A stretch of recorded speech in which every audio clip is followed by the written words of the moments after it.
And I want to make sure people are not having sugar and dessert for breakfast.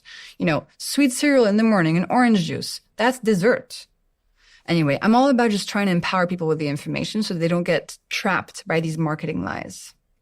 Are we meant to be eating the amounts of sugar that we eat, though? Because, are we meant to be eating any sugar? What does our sort of evolutionary history tell us about our relationship with glucose? I think fruit is something we're meant to be eating, but the fruit that used to exist was less sweet and harder to digest and more fibrous. And then in terms of starches are totally fine to eat. The problem is today, most of us just eat sugar and starches. We've completely lost touch with the nice proteins and the organ meats and the fiber and the healthy fats. We're in a situation where the food landscape is so toxic and is so just starches and sugars that people are getting sicker and sicker and sicker.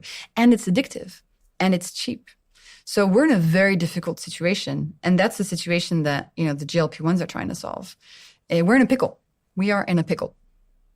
Are you optimistic about the pickle we're in as it relates to sugar and glucose? I have to say yes, because the amount of transformations I see in my readers is really encouraging. People are reclaiming their health, getting power over it, understanding food again. But we've got a lot of work to do.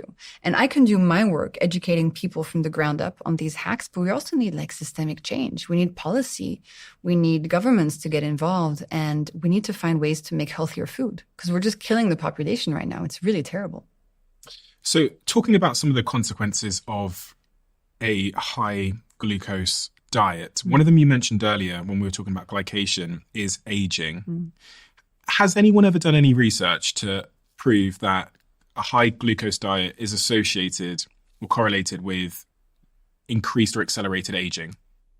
I mean, yes, because we see that the people who eat the most sugar get the most diseases.